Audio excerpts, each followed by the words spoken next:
Barcelona has always been home to some of the most exciting, naturally gifted footballers. Names like Rivaldo, Ronaldinho and Neymar come to mind. Strikers like R9, Suarez and Lewandowski. Wingers like Figo, Messi and Yamal. But Barcelona's real identity has always come from their midfield. The 2010s were controlled by the trio of Xavi, Iniesta and Busquets, and they're arguably the reason why Barcelona and Spain are synonymous with so much footballing success. Calling them underappreciated might be a stretch, but they certainly didn't make the headlines like the wingers or attacking trios they shared the pitch with. Last season, Barcelona started to look like, well, Barcelona again. But if you asked a normal football fan who their best player was, most people would probably say Yamal or Rafinha.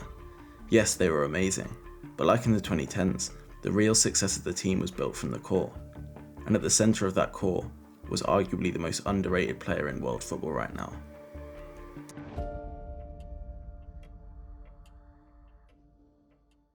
If you haven't worked it out already, I'm talking about Pedri. The midfielder was the beating heart of the Barcelona team last season, but if you look at his total goals and assists or his shot map, you'll be pretty underwhelmed. However, if you want to fairly judge a player, especially a midfielder like Pedri, you have to go deeper than just their surface stats. This graph shows the best players in La Liga last season. The further up you are, the more passes you make into the final third, and the further right you are, the more carries you take into the final third. Being high or right is impressive, as it showcases the ability to break down defences at a consistently high level.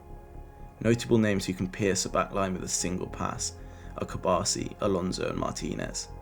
On the other side of the graph, you'll find players like Rodrigo, Mbappe and Yamal, who are notorious for driving forward and carrying the ball into danger areas all by themselves. You don't get too many players who are good at both. And this makes sense. You only get 90 minutes on the pitch. If you pass more, you have less opportunities to carry the ball, and vice versa.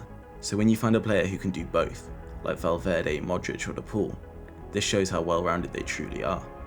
But one player really stood out last season, with over 300 passes into the final third and nearly 70 progressive carries. And that player was Daley Blind. The left-back was a focal point of Girona's progression, spending more time on the ball than 99% of the league, an impressive career revival from the United and Ajax veteran. But even with 300 passes into the final third, there was still one player with more. Pedri had 331, comfortably leading every other player in La Liga. And if you thought Blind's 67 final third carries was good, Pedri topped the charts for La Liga yet again with 103. The Spaniard is quite literally in a league of his own when it comes to creating attacks. He's statistically the best creative passer and statistically the best creative dribbler. This might not be clear looking at his goal and assist tallies on their own, but you can see on this graph how essential Pedri is for Barcelona's attacking production, and the incredible goal and assist tallies that Lewandowski, Yamal and Rafinha accumulated last season just credits how progressive and vital Pedri was for Barcelona. While it might not be the most representative or credible metric, Pedri comfortably led the league with 20 pre-assists last season, 9 more than any of his teammates, which simply reinforces his role as the conductor of Barcelona's formidable attack. But Pedri's game is actually much more multi-dimensional than people give him credit for. You might not have realised how good of a playmaker he was, but arguably his biggest differential last season was actually his defensive ability. This radar diagram shows the main defensive metrics in La Liga by percentile. While the metrics themselves are slightly more midfielder related, the dataset does include every outfield qualifying player. This line shows the 50th percentile, essentially the league average for each metric, a great way to look at how effective a player is compared to the general level of the league. The yellow line clearly shows an elite player. They're above league average in all 6 metrics, as well as being in the highest percentiles for a few of them. And that yellow line actually represents Jude Bellingham, someone who's known for his versatility in midfield, and because of their age and club rivalry, he's someone that's compared to Pedri a lot. Funnily enough, Bellingham gets way more credit for his defending and hustle in midfield. It is partly justified. He's athletic, a good tackler, covers an immense amount of ground, and like Pedri, he's levels above the competition in La Liga. But comparing him to Barca's starboy on this diagram does reveal that Pedri's equally as good as a defensive midfielder, if not better. He's only narrowly behind Jude in one metric, interceptions, but he's ahead in the other 5. Not only this, but Pedri's in the top 10% in 4 out of 6 of the metrics, whilst being in the top 1% for passes cut out, and this data includes every single defender in the league. I think it's easy for this hustle style of play to go under the radar, especially at a club like Barcelona, where the focus is always on tiki-taka football and attacking genius. But not only is Pedri himself the league's best creative and progressive midfielder, he's genuinely becoming one of the grittiest and most dominant box-to-box midfielders in football right now. But for us to really understand how quintessential Pedri is for Barcelona, we have to look beyond the football pitch. As we've mentioned before, Barcelona is more than just a football club. They have an identity, a flair, an aura that no other club has ever had, ever since Johan Cruyff revolutionised world football. They've attracted the most talented players from all over the world, and have been synonymous with success decade after decade, whether it was with Ronaldinho and Eto'o, Xavi and Iniesta, or the infamous MSN trio. But towards the late 2010s, that magic began to fade, leaving the club in somewhat of a crisis in the following years. When Barcelona signed a young Pedri from Las Palmas, he was only 17, with less than a full season of senior experience. His first full campaign for Barcelona resulted in a third-place finish and a disappointing round of 16 exit from the Champions League. Barcelona were officially in a slump. The next season was hardly any better. Barcelona was splashing out on big money, big name signings like Coutinho, Griezmann, Dembele and Aubameyang, but none of them really got close to meeting the high expectations that were set for them. Barca didn't even make it out of the group stages in the Champions League, and it was yet another trophyless season for the Spanish Giants.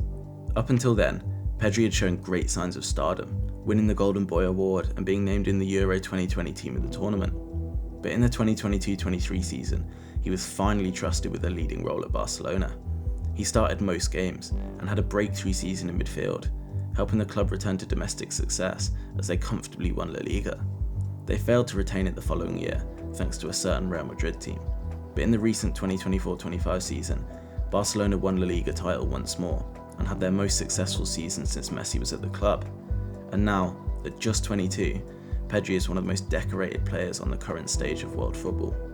It's taken them several years to steady their financial ship and get back to the heights they're used to flying at, but Pedri has been one of the only constants in an ever-changing Barcelona side since he arrived. Xavi faced a lot of criticism during his time there as manager, but he always gave his full attention to La Masia and the young Spanish talent at the club. Barcelona trusting young players like Pedri, who really understand what it means to wear the badge and express themselves on the pitch, is not only a key factor in the club's recent resurgence, but also the reason fans fell in love with Barcelona all over again. Now, let's fast forward to the modern day, and Pedri's on-the-pitch impact has never been higher. If we take our per 90 stats, it really puts into perspective how productive Pedri was on a weekly basis last season. Your average Pedri performance in La Liga would dominate the stat sheet from top to bottom. From a playmaking standpoint, he was averaging nearly 65 completed passes a game, with 10 of them being progressive. This included 8.95 into the final third, 2 into the penalty area, and over 1,100 yards of distance covered by his passes. This vision and expert distribution resulted in 0.46 goal-creating actions a game, and 4.46 shot-creating actions a game. His strengths are less revolved around shooting, but he still averaged 0.11 goals and 0.3 shots on target per game. In terms of setting the tempo with his time on the ball, he dominated his league competitors with 83 touches and 54 carries a game, for an average of 300 yards, with nearly half of them being progressive. He also racked up 1.7 tackles, 0.7 interceptions and 1.4 fouls drawn in 77.81 minutes per game across the whole season, displaying remarkable reliability and relentlessness from someone who suffered a horrific injury at such a young age. What an amazing comeback. But these decimal numbers by themselves might not mean that much to you, but he led the league in 8 of these categories. What's even more impressive is that he doesn't really fall below average in any area, with his statistically worst category on this list being expected goals, where he's still above the league average for his position. He's so well rounded that he can make his teammates' lives so much easier, allowing his attacking teammates to maximise opportunity to express himself and dazzle the opposition. And when you look at it from this perspective, you can easily see how Barcelona's attack and general success all comes from their midfield, and especially Pedri. Barcelona is a club that's always in the spotlight, so it's weird to see a player that's arguably the best in the world right now in his position go under the radar there. Pedri might not be Barcelona's most entertaining player, or their highest goal scorer, or biggest personality, but he's definitely their most important. He plays in a pivotal position and manages to excel in every area across the pitch, being the perfect transition between defence and attack.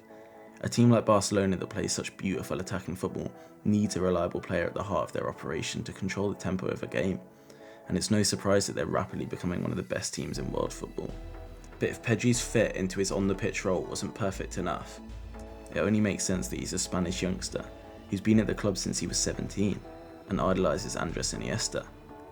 I know you can only prove so much with stats, so if you want to really see what I'm talking about, use your eyes instead of your ears. If you want to watch football, watch Barcelona. But if you want to watch Barcelona, watch Pedri.